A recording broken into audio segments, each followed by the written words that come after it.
Welcome to episode 28 of Timm Talk, the podcast about the DC anime universe, co-created by Bruce Timm. I'm Chris Lord. I'm Cameron Dexter. And, I just realized our podcast survived 27. It survived the death year. What? The 27's the death year. It's like when a whole bunch of people die. Everyone dies at 27. Oh, the celebrity curse? Yeah. It's like 33. No, it's like 27. Because wasn't Heath Ledger? Hang on. I'm pretty positive it was 27. No, because Cobain died at 33. But, hang on. Immediately on to research. Hey, 27 Club. All right, we're off to a good start here. Forget the origins. Let me take a look here. Let's go from the newest back. Anton Yelchin. Oh, R.I.P. Anton. Amy Winehouse. Yeah, it is. You're right. I was the 27 Club. Yeah, that was when Cobain. Cobain Cobain started it. Yeah. Well, he didn't start it, but he was like he's a pretty prominent one. There's a lot of people on here. My God. Yeah. I guess Heath Ledger wasn't 27. For some reason I thought he was. I don't know. It goes back. Oh, Jim Morrison, Janis Joplin, Jimi Hendrix. It was probably those three in a chunk. Yeah. That really sealed it. But we made it through. It's funny that you think we're famous, like on the same level as these people. I did not say we were famous. I just said that our podcast made it beyond followers. Made it beyond 27 episodes. That's exciting. Yeah. Applaud to us. Yeah. I mean, who knows if we'll make it past 27, Cameron. I mean, you're pretty close. I'm on the latter half now. I'm now officially in my late 20s. Ha. I know. Shut up. There's an old person over here. And you are still very firmly in your mid 20s. Yeah. You rosy young bastard. But beyond the fact that we survived that, we actually do have things to talk about this week. We got paging the Crime Doctor, and we got some Zatanna. Zatanna, I love her. I do too. I didn't realize she's like DC jokes that she's their like most famous minor because she didn't like it took her so long to get her own series. She was always just like a background character. It took to like what 2010 or something like that. Yeah, because Paul Dini was writing it. Like I discovered yeah. that today in my research, which it fits. He's a great writer for her. Yeah, but she like I think until Identity Crisis and in 2004, she wasn't ever a prominent character in any DC. Like she was there. Yeah, but she's a pretty wasn't frequent like, member famous. of the Justice League. Yeah, frequent, but not necessarily front and center. Mm-hmm. Like even in this, she'll make an appearance by the time we get to JLU, and she has a couple episodes where she's pretty involved. Like This Little Piggy, which is one of my favorites. I love that episode. That is a great episode. She's pretty central to that. But I guess I haven't really read anything where she's prominent. She has a really good arc in Injustice. Yeah. I still haven't finished that actually. You should. Yeah, like Next I think game's coming out soon. I've never played the game. We can play that for 10 minutes, then forget about it. Yeah, I don't think I'm going to pick that up. The comic is great, but I think like the last two collected editions weren't yet on Comixology, so I hadn't downloaded them. I got to check that out though because I want to see how it ends. Because I think it's all prequel to the first game. Yeah, I think it's the way it works. But no, she's really good on that. That was like one of the first things I read of hers. I guess we have a tiny bit of news up front, not much. Go for it. Tiny little bit. Basically, just that the latest on the Batman is that it might get completely rewritten. Which Good. I suppose, yeah. Why not? I mean, why not? I mean, honestly, it's probably for the best. I mean, I think it's better to have a new director come in who has a very precise vision and wants to do his own version than have someone come in and be like, oh, I guess I'm shooting the script I had no development process in. Yeah. So, but I guess the sad part about this, we may no longer see Joe Manganiello play Deathstroke because we don't even know if that character will still be in there or not, which is too bad. I want to see Deathstroke. I like him. I like Joe Manganiello. I think he's a good fit. Yeah. Oh, yeah. Yeah. Is there another villain you think you would like to see pop up in there? I mean, I know who I don't want to see, which is the Joker. I have mixed feelings on that. I don't like that version, but if it's a better person handling it, maybe they can kind of bring him back a little bit. I don't know. I mean, we've done so many of them now. Would you stick to like A, B list, or do you want to go more like because in this universe it's so gritty? I think it'd be interesting if they did one of the like serial killer and play on the more detective side. That's true. Yeah, like we got a truncated version of Zaz, like a brief version of Zaz, and Begin. So maybe we get a longer version of him. I mean, I think it'd be cool to see them adapt at some point. It's hard to do the Long Halloween because we've already done the Harvey Dent to Two-Face storyline from Long Halloween before. So it'd be hard to do that. I think Hush could be cool. That I was thinking Hush. Yeah, I think that's what I was thinking. Condiment oh my King. God, you know what? I would love to see the gritty DCEU version of man. Condiment King. It's just like hot ketchup. Yeah, it's just Spicy it's like jalapenos like chopped up into it, really like spicy like horseradish That's how mustard gritty it to is. burn. Just Condiment King would make he just goes around and just sprays people right in their eyes and just watches them writhe in pain. Then just super gritty Bat Flak. Like, what do I do against this monster? He kills him. That's what. Yeah, he runs his car into his. No, he becomes a villain because as like in the big Superman chase, he like ran over his hot dog cart. He's so he's bitter about it. Yeah, I will get my vengeance, you bat fiend. Batman just like shoots his tank, which somehow explodes. Yeah, even though it's just filled with mustard. You know what? That I do want to see. Yeah, forget every other plan they have. Let's do a feature-length movie with the Condiment King. Let's do it. Let's do it, DC. You know what? I wouldn't put it past them at this point. I absolutely wouldn't. If only dreams could come true. Get Neil Patrick Harris in it. There you go. Okay, Neil Patrick Harris as the Condiment King. I'm on board. We're writing. If you guys didn't know, we're writing the script. Absolutely, they haven't announced it yet. But after this podcast, it's going to end at 28 because we're going to give this up and full-time commit to writing Batman versus the Condiment King. Yep. What would it be called though? I don't know. It's got to have some horrible pun in the title. I don't know. I'll think. Maybe I'll come up. We'll figure it out. We'll figure it out by the end of the episode. Yeah. But I don't know. I don't think there's any other real news, right? That's kind of it. Yeah. I mean, Iron Fist came out, but we'll talk about that later in Bat Plugs. We'll plug that later. Okay, so I guess at this point, then we can just get not so straight into the episode with paging the Crime Doctor. Yeah. What did you think of this overall? It was fine. Yeah.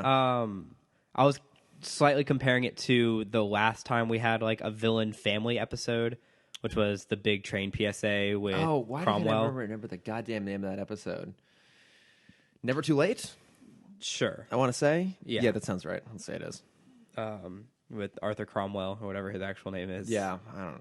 I've completely forgotten at this point. Too many generic villains. Although this is probably one of our most referenced episodes. A little bit, yeah. But I still don't remember. Like, for us referencing it, not again in the show. Oh, yeah. Yeah. Well, because it was train PSAs. That's what started the whole PSA movement. Oh, my God. There was those, like, 10 episodes where... So many trains. Something was being, like... Yeah. Batman was fighting against something. I feel like we've seen a dip off in that. I mean, unless this episode is about, like, medical ethics, which I don't think is a children's targeted PSA. Don't play with medical lasers. There we go. PSA. Which, of course, looks like a gun, because all prototypes in this universe look like guns. Yeah. But, yeah, it's kind of fine. I think it's generic. A little bit. But it's on the good side of their generic episodes. Mm-hmm. Like, it had a very kind of left turn, heartfelt ending. Yeah, that was definitely my favorite part of the whole thing. They found a way to at least kind of cap off the end with a nice little poignant thing. Because the whole setup here basically is that Rupert Thorne's brother Matthew Thorne is the Crime Doctor. Because at some point in the past, I think it was Matt had to pull a bullet out of Rupert, right? Yeah. So they briefly go over the backstory of Matt was a kind of well-acclaimed private practicing doctor. That's right, yeah. And Rupert, we assume this was years before he became like a crime boss. Mm-hmm. He came to him to get a bullet removed. He didn't report the bullet to the police. The police found out, and they removed his license. That's right, yeah. So now he's kind of the underground doctor for the crime Yeah. So lords. Anyone gets shot or wounded or whatever, they come there. Except when we first meet him, he was doing the like fingerprint removal surgery. Oh yeah, and he wasn't even like wrapping up his fingertips; he was wrapping up the middle, like his palm. And I'm like, what guy? He's getting his palm print removed. Is what he's I guess so. Yeah. Oh, do you think that's still a thing now that we have like thumbprint sensors on our iPhones? Removing your fingerprints? Yeah. Do you think there's like a whole bunch of people who like had their fingerprints removed who now are just like, shit, I can't use this? I'm sure there's like 3. Yeah. there has to be someone on this planet. There's at least one. Someone on this planet who voluntarily had their fingerprints removed who now like struggles to open their iPhone. Yeah. And that just makes me really happy in a I bet small, like ironic way. especially after Gattaca. Oh, that's right. Gattaca did it. There were probably like a couple dozen people that got their fingerprints removed. Yeah. Like, I don't want to be tracked in any way. How do you think the Men in Black use their smartphones? Because they had their Probably fingerprints removed. typing in a password like a normal fucking person. But they're on the go, man. They're running after aliens. They ain't got time for passwords. So I've never used one of those fingerprint scanners. What? You don't? No. That's so convenient. I don't even use it for my laptop. Well, I don't use it for my laptop either, but I use it for my phone just because it's so much easier. Eh. At a certain point, like you have to basically switch to it when you get a new enough phone. Well, I also just don't lock my phone. You don't lock your phone? No, I don't have... What are people going to do? Find my photos of Batman? Yeah, I suppose that's true. I mean, I don't know. I have zero, like, I have no saved passwords on my phone. I have... No, you don't have like banking logins or... I don't know. Nope, keep it all in my head. No, like a dumb person. What if someone goes in and starts messing your Tinder account? So? It'll probably be for the better, to be honest. You know what? That is actually the best possible response to that question. Go for it. I openly every time I go back home, there's always like one female friend that's like, "Oh, let me mess with your Tinder profile." And you're like, fine. Go for it. Yeah. Anything will change. Like anything could happen. I really don't care. I always tell my friends, "You're welcome to." The one rule is that you can't just do like this. Always swipe yes. Oh, because that annoys me. Like you can swipe whoever, and then if I don't want to deal with them, I just What do they used to call that? Tinder, like Tinder running. Oh, is that a term? You're supposed to like just do that's genius. Run with your. What people can't see is I'm doing like a running motion. On my phone. Audio medium. Yeah, I'm sure I think one of my friends told me about that. He was in a frat, so it made more sense. Okay, yeah, he would.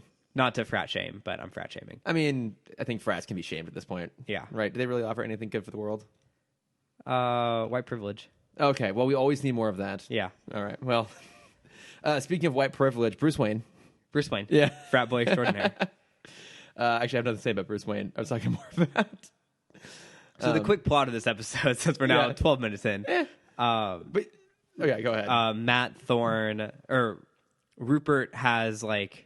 He has a tumor. A tumor, yeah. Like around his heart or on his chest or something. Yeah, and Matt isn't qualified enough to do it, and so he goes to try and find the other doctor that he used to work with to assist him with the surgery. The other doctor being Leslie Tompkins, who is also Bruce Wayne's doctor, who also knows... Thomas Wayne. Yes, who knows Thomas Wayne and also knows that Batman is Bruce. Right, yeah. We all know who she is at this point. Yeah. It's like her third or fourth episode. Yeah, I guess that Thomas and Matt and Leslie were all like super close in medical school, and they went by the Three Musketeers because that's something everyone knows and is in the public domain. Right. Yeah, so I didn't quite... I mean, I know it's a setup for the episode. I didn't quite buy the fact that Rupert couldn't go someplace else to get... Like, that is an incredibly complicated surgery. Like, to remove a tumor from your chest. Yeah. Like, and I was kind of hoping they were going to use that laser for something. Okay, thank you. So another big point we forgot to mention. Okay, yeah, so there's a prototype laser that Rupert is stealing, just to steal. He's, like, giving it to his brother. I assumed it was going to come back at some point. Right. It doesn't. No. But it's a medical laser that's basically just a gun that shoots like a high-powered, like, searing laser, which when would you ever use that on someone? Because it burns through, like, metal and everything else. He said it was some kind of, for, like, brain surgery. I guess, but, like, I'm sorry, if you pointed that laser at someone's brain and shot it, it would just go through their whole brain. Like, I guess if your brain surgery is, like, lobotomizing someone, sure. Mm-hmm. I didn't think it was... So I know there's an episode coming up where Bruce goes deaf. Blind. Oh, that's what it is. Okay. I thought he went deaf in this because they shoot... It's blind as a bat, not deaf as a bat. Whatever. They shoot his ear off, and then Bruce like stumbles and falls. Yeah, he's got a concussion. I thought it was some kind of like sonic device in the beginning. No, we already got a sonic powered gun in Vertigo. There can be more than one. That's absolutely true. And so when he like falls, I thought like they like shattered his eardrum or something, and he was gonna have to like fight using his normal senses, his eyes, like an idiot. Yeah. Wait, hasn't he already had to use his other senses? Oh, yeah, that's right. Yeah, in Vertigo, he just closed his eyes and navigated his way. Through because he can. Because he's a bat. Yeah, I'm a bat. There's another thing that lasers, Matt. I did like the car chase at the beginning when Batman goes after them. Like, it's got some classic Bat moments. Like, he's like hanging on the roof of the van and they're shooting through it. He like jumps up onto the front and lets his cape block the windshield, which is done a lot too. I always love it when he does that. Yeah, I was hoping he was like gonna like leave the cape there. Oh, and, like, jump like around the back or something. Do something kind of quick and clever. Yeah, but I mean, he held on through the crash, which is kind of cool. Yeah, he held on as it like crashed into like a light pole, which is pretty impressive. Yeah. But he's Batman, so that's true. He's very impressive. But yeah, so anyways, I didn't buy that Rupert wouldn't need to go to a much more sophisticated doctor to get the surgery done. But okay, that's the setup at least. Yeah. So he goes and he kidnaps Leslie and basically forces her to assist. Mm-hmm. And they even burn through the surgery really fast. It all happens like off screen. I kind of thought they were going to use that as like a dramatic tension point, but no, they just like once Rupert gets out of the surgery, he's just gone for the rest of the episode.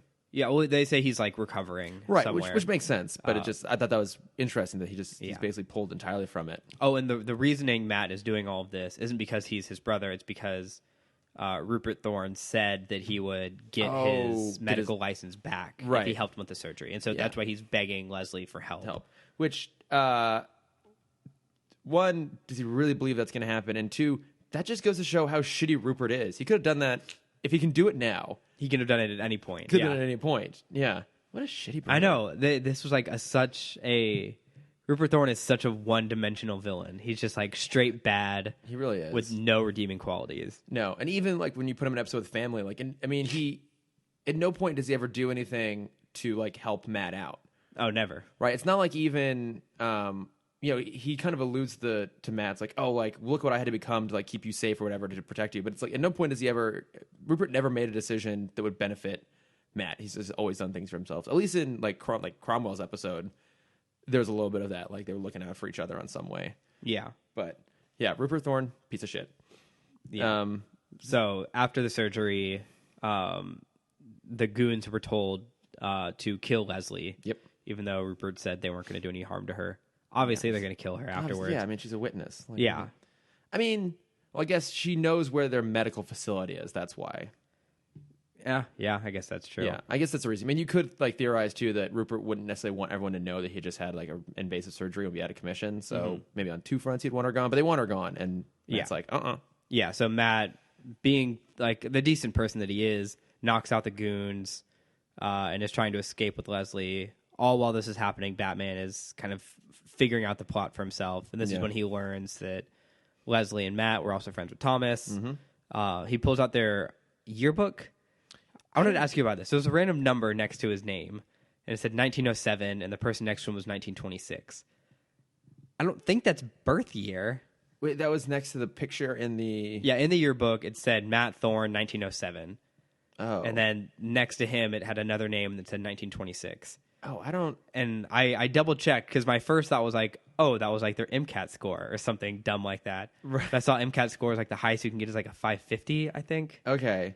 Yeah, but you're right. Birth year wouldn't make sense either, because we know that there's a loose, ambiguous timeline, but I think at some point it's confirmed that this series takes place in the early 90s. I think we see it on like the magazine cover and the Great Ghost. Yeah, and stuff it says like 92 in one so of we the can episodes. assume this takes place in 1992, which would make that guy 95 years old, or whatever.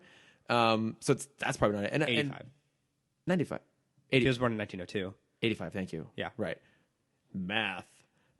Leave it to the art kid. I know. Right? Leave it to the art kid to correct the engineer on his math. It's fine. Yeah. But it wouldn't work for whoever would have been like 26 either. Was that next to Thomas or just some other random person? Just a random person. Okay. So I assume it was alphabetical. Okay, yeah. And then I was like... why would it be alphabetical? Because it'd be like Leslie Tompkins, Thomas Wayne, it'd be and a Matthew yearbook. Thorne. I guess all the last names are kind of close.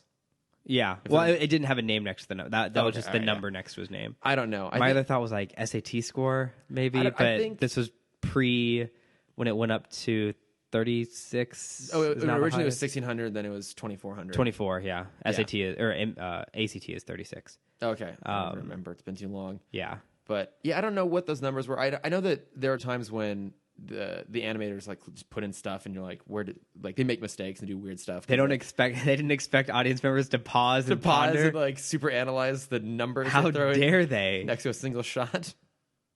That shot was on screen for a full second. What did that mean? I know. There's we could write a whole thesis, a whole dissertation, the possibilities of that single number. 1907. What does it mean? What is it? We'll never know. But where were we? Oh, so Batman has discovered that they were all friends together, and he somehow figured out how to get to the warehouse. I don't remember, to be honest. And then he gets attacked by one of the goons who's using the laser to try and defeat Batman. And Batman, he has a concussion, so he's moving kind of slow. So like the first time he gets hit, he's then stumbling his way through the whole thing.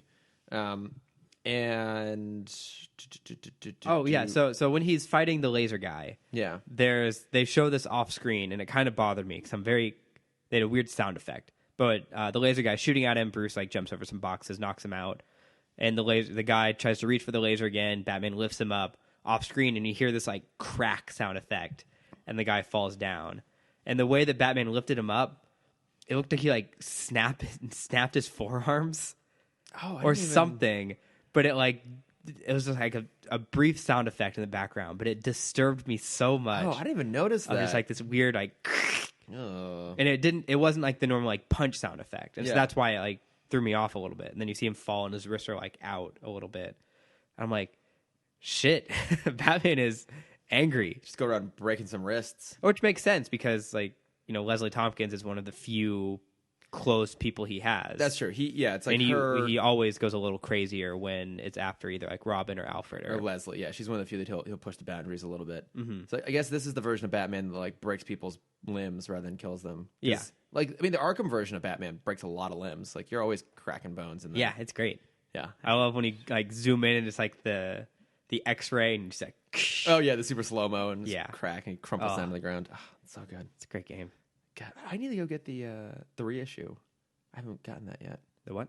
They re-released Arkham Asylum and Arkham City on the next-gen consoles. So that's awesome. From the Xbox One. I've already played them before, but they're so good. Yeah. I don't know if it might be really hard to go back to Arkham Asylum just because like it was City that really established a lot of those mechanics, so the gliding and stuff like that. So going back to a game where you're just constantly running everywhere.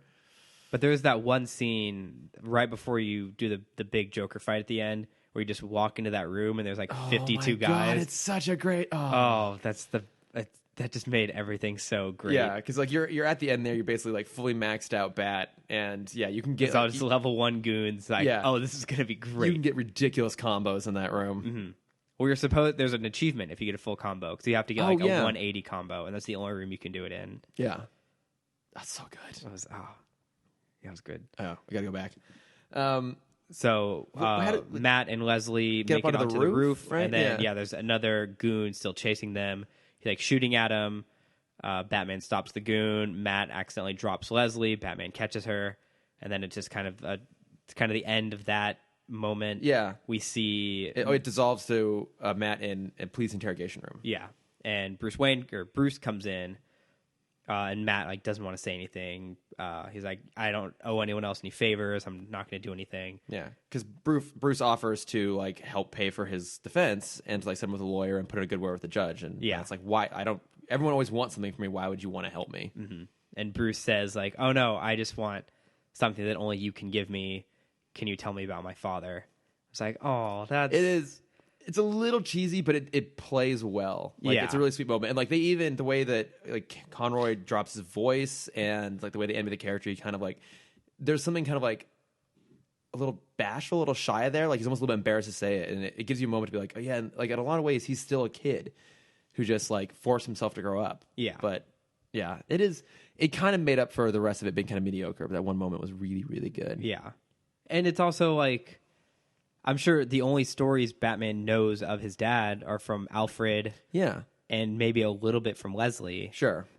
But yeah, like anytime you would meet like another family member or not like another friend of a deceased family member, like those are whole new stories you can hear. Yeah. Like that must be so fascinating to like see a different side of a parent or a different side of. Well, yeah, because you can imagine the people he would have gotten stories from before would of course would have been Alfred or would have been Leslie or obviously the multi-generational network of the Gotham like superior elite. He'll know like the business stories. Yeah, but he someone who like kind of went to school with his dad and would have been friends with him at a younger age and may have different stories. Like that's a totally different thing. So it is a really nice moment actually. Like again, proof that this show can just do these small little things that are actually like really touching. Yeah. Yeah. I didn't cry. I got a little. I felt something. I was like, what, oh man, wait, there's something funky happening in like my chest. What was that? It was this weird little blip of emotion. And in that moment, his heart grew 3 times that size. It's almost a full size now. It's like good. It's gotten dangerously close. So, but did you have anything else on this episode? I have a couple little notes that I think is hilarious. around I don't know if you read about this. Around the office, this episode was known as the geezer episode because it was mainly just old people talking. Oh, I guess it is, isn't it? Yeah. Which I thought was really funny. Kind of going off the point of Batman just being like a kid forced to grow up. When you first see the interaction between Bruce and Leslie at the beginning of the episode, she still treats him like a child, which I think is hilarious. Yeah, like he falls into her office. And she's like, Bruce, oh my God, what happened to you? Well, and then like when she gives him the pills, it's like, I'm going to give these to you, but you're not going to follow my orders. So I don't know why I'm still helping you. Yeah. They have a really sweet dynamic. I like Leslie a lot. Me too. And then what I wanted to ask you about this episode is this is now the second villain family episode we've had. Yeah. If I don't think we have any other big ones, but if we do have another, if they had written another big family episode, what villain what kind of villain past moment do you wish they kind of dove into? If that makes sense. I worded that very poorly. Like what? Like background? Because what I kept thinking of is we get it briefly, but I would love like a Two-Face episode about their dad. Oh, okay. If we want, so you're saying, so if we got an episode that gave us more familial backstory from one of the major villains. Yeah. Oh, I think Two-Face and his dad would be interesting because I think in most versions of that he's like abusive, and that kind of gives not some justification but some context for Big Bad Harv. I mean, obviously the obvious not answer would be the Joker because like the less we know about him, I think the more interesting he is. I don't really want to see Harley's daddy issues. That's just too obvious. We talked about it in the show when Riddler first came up, but I'd love to see the Riddler dad dynamic. Yeah, in The Long Halloween and Dark Victory, and then the spinoff Catwoman, I think When in Rome, that follows her. She's trying to prove that her dad is Carmine Falcone. Okay. So obviously that character is not in the animated series. But I think that's an interesting dynamic, and it gives more context to her to kind of why she even starts going after Falcone in the first place, is because she kind of knew this rumor. She kind of had this idea that he might be her dad, and so she's trying to figure it out, and she never really gets the answer she's looking for. Yeah. That would have been cool to see. Yeah. I think we've talked about it before that for Catwoman especially, she kind of tapers off towards the latter part of the animated series is a little less interesting. So I guess that would be my pick, would be some Catwoman backstory. Yeah, that'd be awesome. Because she's a character we get very little backstory for from what I remember. And at least most of the time she's in an episode, she's not one-dimensional. She has interesting things at play. She's kind of looking out for herself, but she does have a good heart. She's kind of trying to do the right thing. And and then I think eventually just becomes just a basic criminal by the time we get to the redesign. Yeah. So, yeah, I think her. That's awesome. Yeah. Yours would be the Riddler? Yeah. Probably Riddler. Just he is your favorite. More Riddler episodes. I know. I want more Riddler, too. I don't... We may not see him again for a while, but when he comes back, that's a great episode when he's making all the toys. He's like kind of reformed. I vaguely remember it. Because is that New Batman? No, that's still in... it's still in this one? Still in this one. Okay. Yeah, but I always liked that one because I had a VHS, and it was that episode, and then If You're So Smart, Why Aren't You Rich? Like those two episodes on one VHS, and so I've seen those two probably more than anything else. But any other thoughts? Those are my little points. Here's where we'll cut in the promo. This week it's for your one mission, which I mentioned I think last week as a possible plug, but it's actually the right one this week. Okay, it's Kelly and Micah. God, how did I? Oh, okay. Yeah. First there was John Benet Ramsey. Then there was Jonathan Lipnicki. Then there was John Wilkes Booth. Already being deemed a modern classic. Do not be alarmed. Make no indication that this advertisement is compromised. We are the Mission Commission, a cabal formed to subvert the worldwide government. Each week, we lock two unsuspecting geniuses in a room and force them to invent, solve, and innovate. Ensure humanity's progress. Subscribe to Your One Mission on iTunes. Your program will resume shortly. Tune into the Nerdist School Network. Exclusive listen to Johns with Johns. And now back to your podcast. Wow, that was great. Yeah. So you guys should go listen to that one. I know. I haven't listened to that one yet, but... Yeah. I was listening to Kelly's Teen Creeps podcast because I guess it's actually it's up in the top 20 on comedy podcasts right now. Dang. Yeah. So I listened to it. It's really good. I mean, That's awesome. How far are we? huh? I don't think we're even listed in comedy. We might probably in, like, TV. We might be somewhere in like the like towards the bottom, like 200 of the like television esoterica section, maybe. Maybe just the Batman section. Yeah, just in the Batman section, maybe we're somewhere above the top 100. Yeah. Oh, We're on the list. Good on us. Yeah, We're doing it. someone remember to put us in the list. Yeah. I forgot for a while. That was pretty exciting when we made it to a list. Yeah, as long as we're on someone's. But so now we're talking about Zatanna. Zatanna. Fun episode. I love her. Yeah, I like her a lot too. Written by Paul Dini. Yeah. Which is good. I know. Because it means it was a good episode. Yeah, he always does good ones. Yeah, because so Bruce is at Zatanna's show with Alfred, and we get another exposition heavy flashback where we learn that. But I love any flashback about his training. Yeah. It makes me so happy. And this one's pretty fun too. So he's training with Zatanna's dad, to become Gustavo. Not Gustavo. Giovanni. John, Zatara. Yeah, he's training to become an escape artist, and I guess he's only been there for like 3 months, but I guess so. He worked crazy hard to become a good escape artist and like learn some tips and tricks and things. And Learned Houdini's famous chain, upside down chain, straight jacket trick. which we've seen him do before. Yeah, we saw it in the shark episode. Oh, that's right. Laughing fish.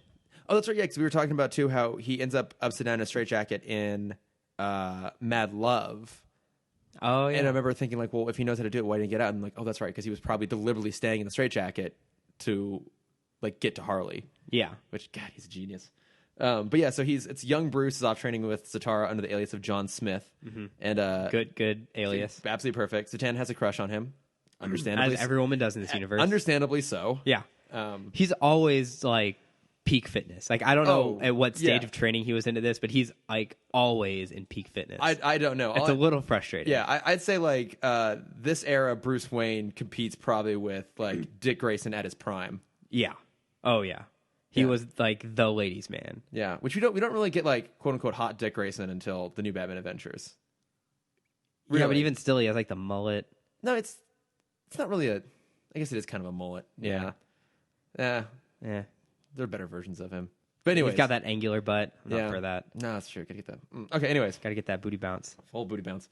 But yeah, so Batman's training with him. He's become quite good, and he's leaving to continue his adventures to go study further, and Zatanna is sad to see him go. Yeah. And he plays a little trick on her by escaping from some handcuffs. She walks him to the wall. Yeah. It's like if you were a good escape artist, you'd be out of those and out the door by now. And she turns around and he's gone out the door. I also love too how Zatanna basically says, or Zatara says goodbye to Bruce or to John Smith, and he's like, "Have fun, you kids," and he just like leaves. He obviously knows that his daughter is like infatuated with this guy. Yeah, but he also knows that Bruce is leaving. That's true. But that doesn't mean he wouldn't. Well, I think because I wanted to talk about this at the end, but Zatara actually says like, "I see something dark," and that's true. Yeah. Like, what's the word? Blah blah blah blah blah blah blah blah blah blah. Brooding. Blah, blah, blah. No, she says brood. No, Alfred says brooding. Macabre. I'm just guessing words at this point. Deep and painful. Okay, well that makes sense. So like Zatara knows what Bruce is going to turn into, and he knows kind of the path that he's going down. Yeah. And I think this episode primarily plays on Zatanna. I know it's hard. Zatanna kind of also learning that, because at the end of the episode, when she does figure out that Bruce is Batman, or Batman is Bruce. John. Yeah. That's true. She doesn't know who Bruce is. Yeah.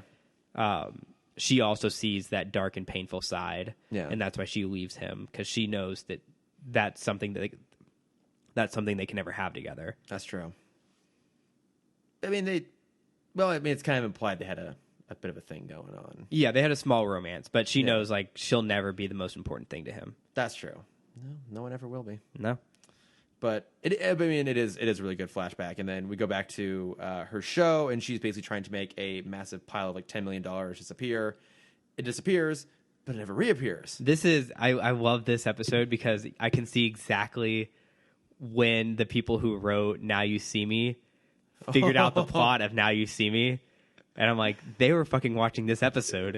I've never seen Now You See Me. Is they do like a big mirror thing too to like mirror to hide a bunch of money. Yeah, I mean that's like a classic trick though. Yeah, I know, but like the idea of like the money like not reappearing is kind of a point in the movie. Are you saying that Now You See Me? I guess the plot of that movie isn't that basically just the plot of this episode? Yeah, exactly. Jesus. Except they're not. They're like they know they're criminals. Okay, they're actually criminals. They're not just framed. Right. Yeah, because clearly Zatanna is framed, and we're introduced to like the manager of the bank, and then a guy Montague Kane, voiced by Michael York, who is just clearly the villain. Yeah. I'm sorry if The Michael, most like one of the most one-dimensional villains we've had in a while. if Michael York is your voice actor, he's going to be the villain. Because God, is he fantastic? Mm-hmm. You may recall he was the Count Vertigo. Oh, I didn't. Yeah, That's funny. Also, Basil Exposition from Austin Powers. Yeah. Yeah, I love those movies. So she's arrested. Yeah. Batman comes to save her. He just busts her out of lockup. Like, he just steals her from the police transport, which that's pretty ballsy even for him. Yeah. Like, that's him directly breaking the law and working against the police, which is something he generally doesn't do. Right. But again, kind of like we mentioned in the last episode, anyone that has like a past connection with him, he's take a it little kind of more personally. Yeah. Yeah. But I'm glad it, like, it, well, obviously I'm glad he did. There won't be a plot otherwise. But, like, there's a fun dynamic between the two of them. Yeah. I love her line right after he saves her. Yeah. Her line is, what is it? What do you care about some leggy dame in nylon? Or did I answer your question? Question for you, yeah. Now, she's really funny and sassy, and she kind of gets under his skin. Because she even asked him, like, oh, we met before, and as Batman with the mask on, he's like, no, I just have one of those faces. Yeah. It's like, oh, that's such a good dry such Batman good joke. banter in this episode. Oh, they do have great banter. See, I'm always saying Batman's better when you have him paired up with somebody. Yeah. Yeah, and he even, like, gets a little nosy. He's like, is there anyone here that you want to call, like, a friend or family or husband, maybe? Yeah, right? Just do a little probing. Like, oh, what's happening with you here? Yeah. I do absolutely love that. But yeah, so they go back to the bank, and as we were talking about, there's a giant mirror hidden inside of a giant coin. Yep. So the money Another giant coin. Another giant coin, yeah. So the money was already gone. There's a hologram that was basically projected against the mirror to make it seem like the money was there. Yeah. So, yeah, someone turned her own trick on her. It must have been someone who knows magic tricks. So, of course, it's going to be Montague Kane. Right. And for a second, I thought maybe he was being set up as the red herring. Because he was so obviously the villain. Like, he's got, like the devil-looking, like, goatee thing going on. He's got the voice. The sharp eyebrows. Yeah, he's, like, kind of poking at Zatanna up on the stage. And like, oh, maybe they're actually being clever. Like, no, they just settled for him being a really obvious villain. Because they go to his house and they get trapped in a spike pit death trap. Yep. My note here is Lumos, because she uses her wand to light up the space. Oh, yeah. It's like, it's Lumos. I actually thought this is a pretty clever escape for Batman. Like melting the things off? Yeah, because he's in a spike pit, the walls are closing in, and he grabs acid. Like, I figured he's like, he's just going to grapple his way out or something like that. Or I thought maybe he was going to, like, melt enough spikes so they could, like, fit in between. That's what I was thinking. Yeah, but no. Because, like, that's what they do in actual magic tricks, is they, like, squeeze into those tiny spaces. That's right, yeah, they find the gaps in between. So I figured it was something like that, like, but no, he, like, melts the spikes, uses one to, like, jam the wall shut, climbs up the spike wall, and then uses the second one to pry open the lid. Yeah, I like that. I thought, like, it was not where I was expecting them to go when they usually make really easy outs for Batman. Right. That's pretty clever.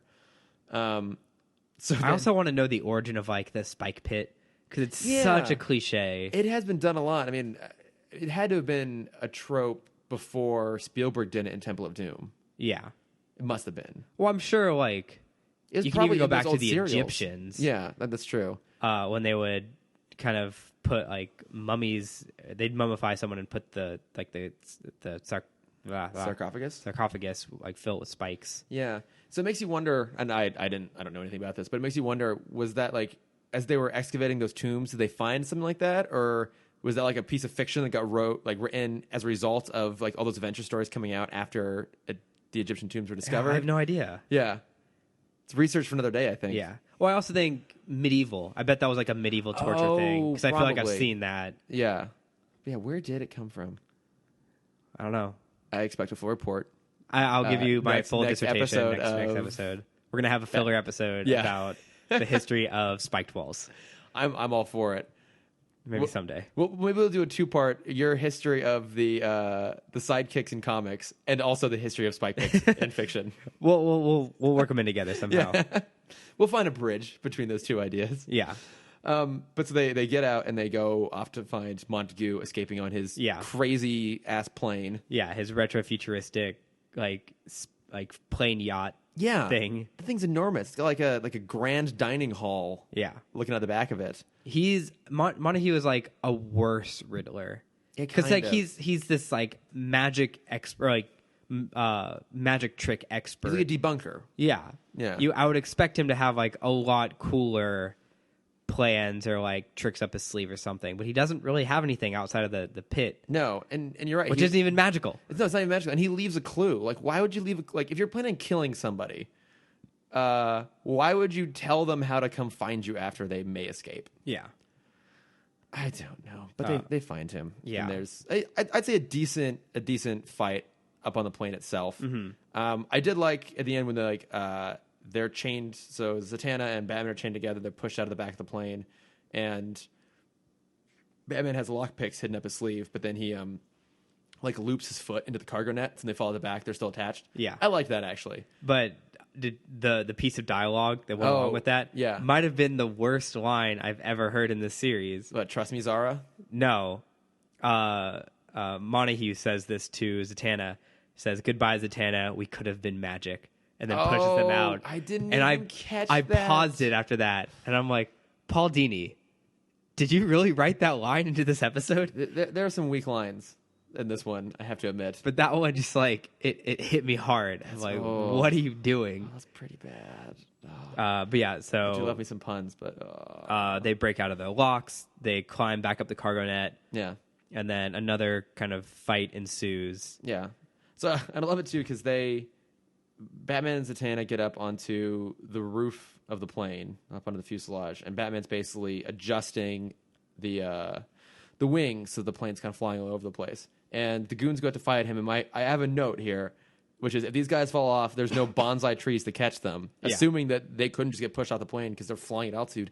They still get pushed off the plane. Yeah. And they just land in the water, and I guess they're okay. They even said before, when they were about to push Zatanna and Batman out the plane, you're not going to have enough time to get out of these chains before you hit the water. Yeah, which I guess was that... making people think that like the water was going to kill them. Well, I guess in that case, they would drown because they're tied together. Yeah, but they could still move their feet. Yeah. They saw the tying was only waist up. That's true. Yeah, so they could still break themselves out in the water. Yeah, we've had a couple episodes now with some pretty egregious falls into water. I'm like, I don't know about these. But then... they get back into the plane, they just punch Montague in the face, and it's... Yeah, pretty much. That was just kind of over. Yeah. I mean, there's a nice little moment at the end there between the two of them. I did love that moment, because she asked kind of what made you put this on. Mm-hmm. She figures out that... Oh, no, Batman calls her the nickname that Zara. Yeah, that John used to call her. Mm-hmm. So she figures out that Batman is John/Bruce. And that's when she kind of realizes this kind of dark and painful history that he has. And it's like, what made you do this?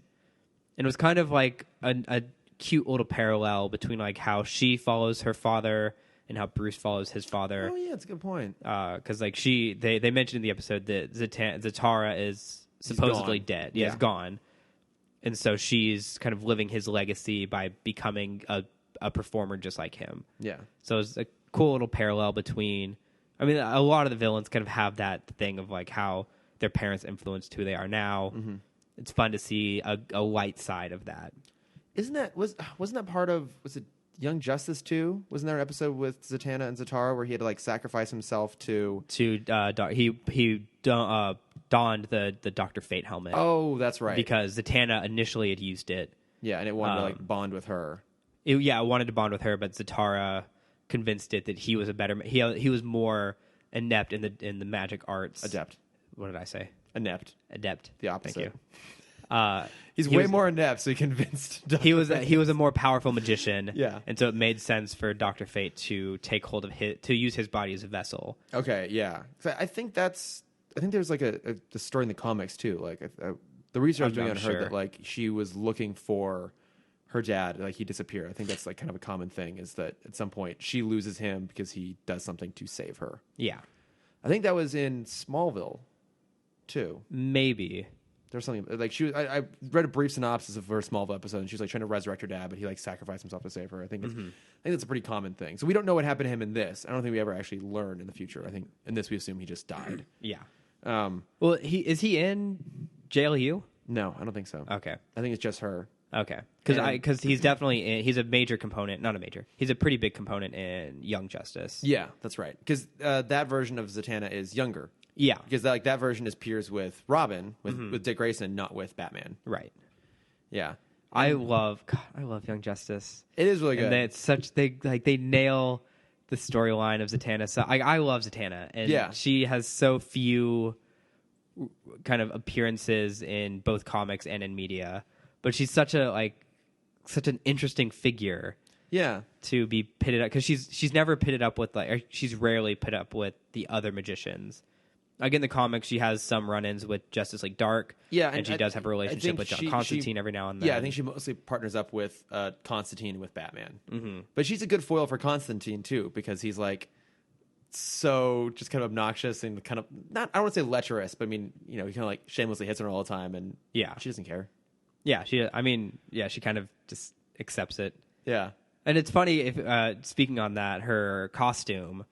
Like she doesn't dress to be a crime fighter. She dresses to be. She's a performer first. Yeah. Fighter second. Yeah. And that's kind of her whole. Yeah. She's like wearing like the tuxedo top hat and then fishnets rather than like dress pants like you'd expect. Yeah. And what I thought was interesting is in this episode is it sets her up as a like a magician, an illusionist. Yeah. It never actually shows her using her powers. Right. So it doesn't confirm that she's actually a sorceress, which we know she is by the time she reappears in JLU. Well, I guess in the comics, that was also a thing. She started out as just a magician, and then she found her. She came onto her powers later. Okay, because her whole thing is that she casts spells by saying the words backwards. Yeah. So she does that in this. Like when she's gonna make the money reappear, she says abracadabra backwards. Oh, I didn't catch that. Yeah, but it's still part of the illusion, though. It's not her actually casting magic. So I thought that was interesting because I guess have we not had a genuinely magical character yet? This is the first non-Batman character we've had. So I was gonna ask you. Yeah. I think we have a couple more through this and New Batman Adventures. Oh, other magical characters, or just non-Batman. Oh, okay, heroes. like quote unquote crossovers. Yeah. Were there any obscure characters that you wish, like either they could have popped up in Superman or in JL or JLU, or any that you wish you would come through this world? So I know I think there's only three prominent DC characters that never, I guess four, that never really made their way into this. Most of them are magicals. Like John Constantine, I think is ever in the Timmverse. Yeah, I don't think so. The Spectre, who I really like, but I know him mostly from Kingdom Come. Yeah. But I think he's an interesting character. He never makes it in. God, who else? Oh, Plastic Man and Blue Beetle never appear. Oh, I'd have loved it. Plastic Man. I love Plastic Man and Batman. Yeah, and those are so they have Elongated Man, but those two, I think there was some rights things with some other company. I think they'd sold off those rights early, so those characters couldn't appear in this. I think any of those would have been interesting because there was a Plastic Man TV show for a very short spurt, right? Oh, was there? Like mid-90s, I want to say. That does sound kind of familiar.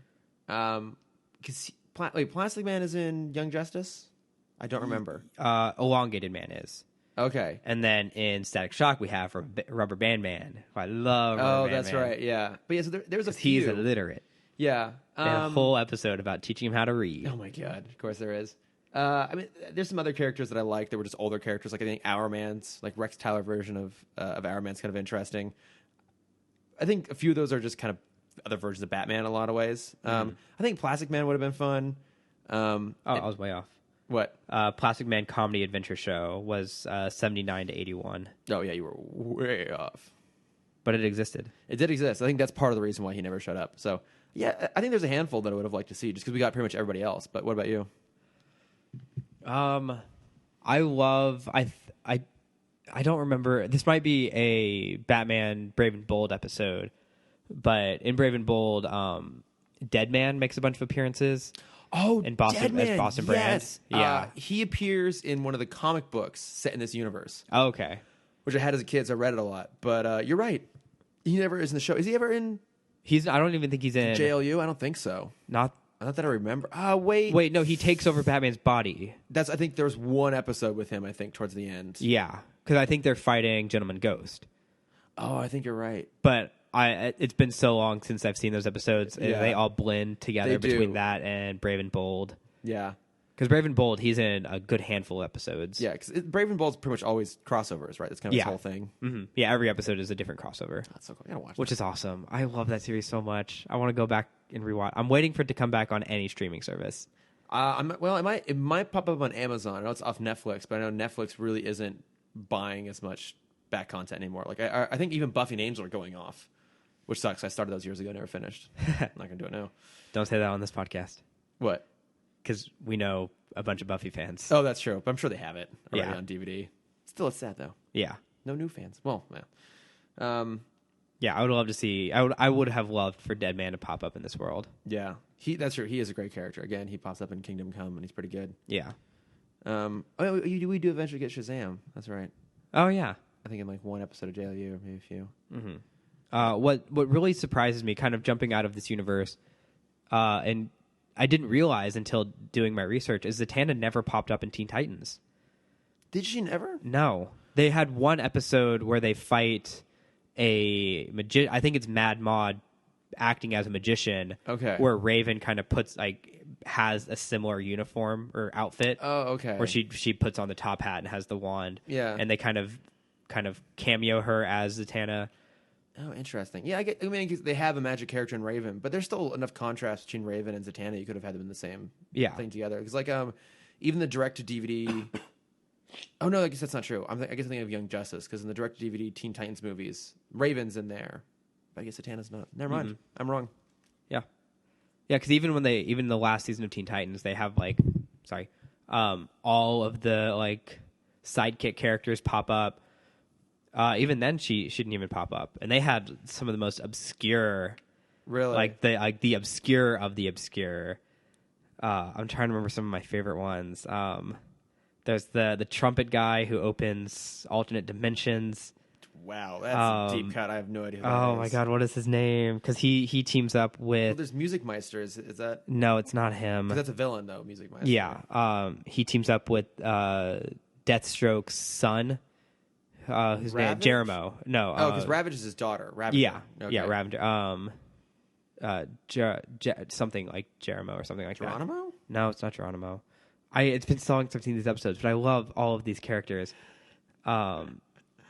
There's so many good villains. There's just so many good heroes that pop up in that huge crossover. Oh, I guess it's interesting that she never popped up in there. Yeah, Because she is pretty popular. I mean, she does pop up in a lot of stuff. I mean, we talked about Brave and the Bold, Young Justice, Smallville.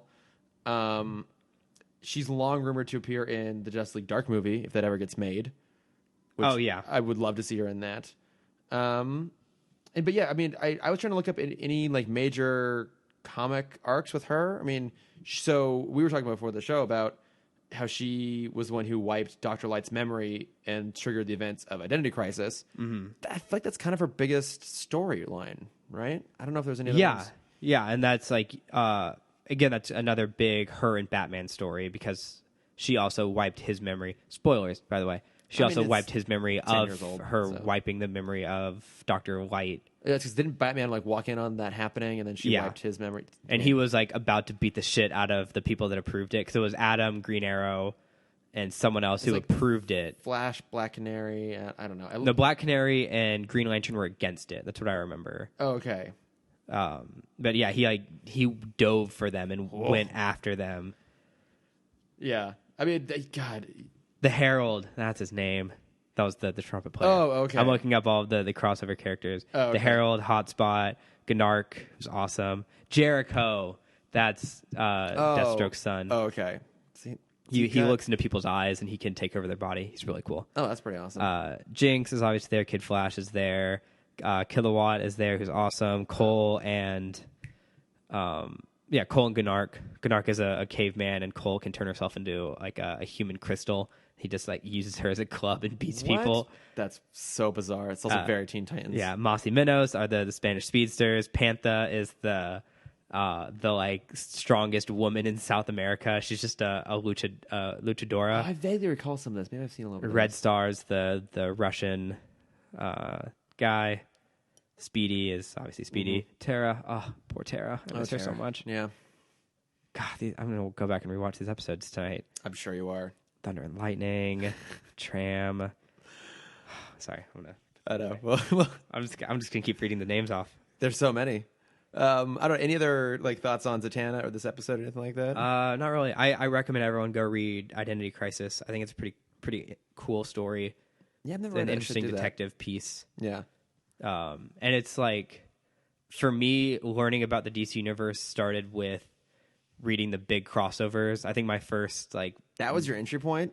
well, my Bold. entry point was Final Crisis, which is even stupider. Oh my god.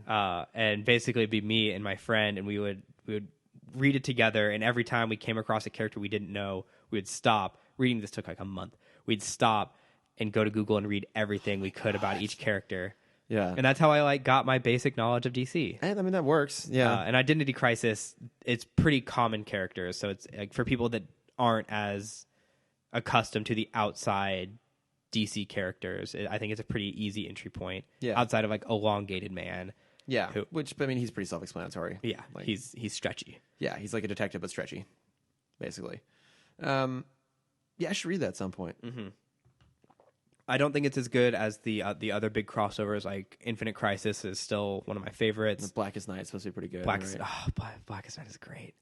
There's just too much to read in those. It's I just know. like it's too much to read. Like you said, it takes forever because you have to like go back and do all this research. I'm just like, I can't. Yeah. Well, Infinite Crisis, you don't have to do it as much.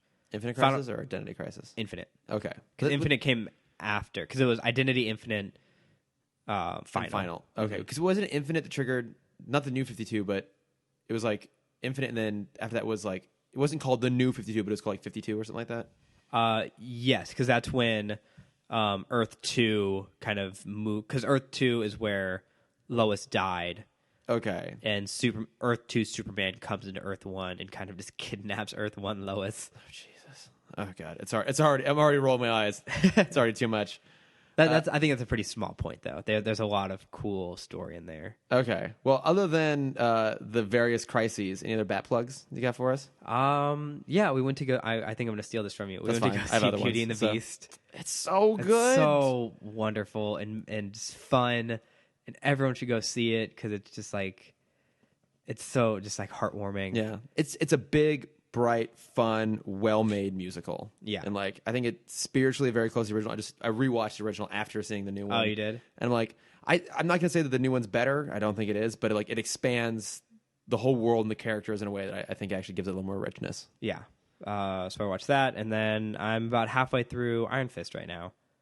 Okay, how is it? Because you've told me it's okay. Someone else told me don't even bother. It's terrible. So I don't understand why it's getting so much hate. I don't think the writing is as strong as like Daredevil. I think like Jessica Jones is still Jessica Jones is amazing. is my favorite one of Yeah. that universe so far. I don't think the writing is as like emotional as Jessica Jones or as kind of witty and smart as Daredevil. Okay. But I mean, like, as someone who started with the CW shows, like I think if you're looking on a scale, it's like between the CW shows and the Marvel shows. Oh, okay. All right, that's fair. Like it's better than Gotham for sure. Well, everything is better than Gotham. I'm putting it on a scale. Okay. I would say it's better than Arrow. Okay. I'd say it's about on par with maybe on par a little lower than Flash Okay. on the scale of shows. That's fair. Okay. No, I mean, I'm going to watch it. Yeah. Just because I also feel like, especially with the Defenders coming up, I just want to get in there and know there's probably some setup, I would think. Yeah, I haven't. Like I said, I'm just starting to get in like the main plot. Okay. Because you know how Marvel likes or Netflix likes to stretch out their story. God, they really do, though. I wish they would take it down to like 8 to 10 episodes. Yeah, Because even their best drags in the middle. Mm-hmm. Even Jessica Jones drags. yeah. But at least with Jessica Jones, you got the villain in like the first 3 or 4 episodes. So good, David Tennant. Because I'm in episode 5, and I think I know who the villain is, but I'm still not even. You're not 100% there. Right. Oh, God. Well, I will end up watching it, I'm sure, this week. Yeah. Might take me a little while, though. That's fine. Uh, What do you have to plug? You still haven't finished Ready Player One, and I'm still I'm very frustrated like with 2/3 you. of the way through. That's not enough. I'm getting there quickly. I think I should be done within the next week, would be my guess. But my plug this week... You have to finish before our movie outing this week when we go see Power Rangers, because there might be a Power Rangers reference at the end of the book. Okay, fine. I will have it... That's fine. You don't have to. I will try to have it done by, Thursday, whenever we go see the Power Rangers. Oh, I'm so excited. I know. It's going to be terrible. I'm still looking forward to it. My plug this week is a web series my friends made, actually. Oh. So it's called The New Hardy Boys. My friends Jose and Zach, they made it together. They co-wrote it, directed it, and then star in it. And so it's like a comedy twist on the Hardy Boys. But what's great is that it brings in like a whole bunch of other kind of characters of the same genre. So like they have Nancy Drew, who is like super high on herself and is like constantly at war with the Hardy Boys, and like Sherlock is in there, but it's like a more crazy, drugged out, exaggerated version of like the BBC Sherlock. My favorite episode, it's only like 6, it's short, but it's really good. My favorite episode is when they go to talk to like Mr. Ink and Scooby and the gang. I was about to ask if they meet up Scooby and the gang. They have Daphne and Velma in there, and it is so damn funny. So obviously I put the links for everything, but I'll put that in there. Yeah, The New Hardy Boys. It's That's awesome. I'll 6 have to check it episodes. out. It's really funny. So that's my plug this week. And maybe by the next episode I'll have been onto a new book. Yeah, maybe. Hopefully. And then we'll be talking about Power Rangers too, I'm sure. Oh, man. Guys, if we don't get it to Batman next week, I don't apologize, because I'm going to have a lot to say about Power Rangers. Oh, I guess I don't need to plug it, but I've been watching Power Rangers all week, and it's so lovely. Watching that marathon. Yeah, 16 days. Oh, Jesus. It's so much Power Rangers. They just started Lightspeed Rescue by the time we recorded this podcast. Oh, couldn't do it.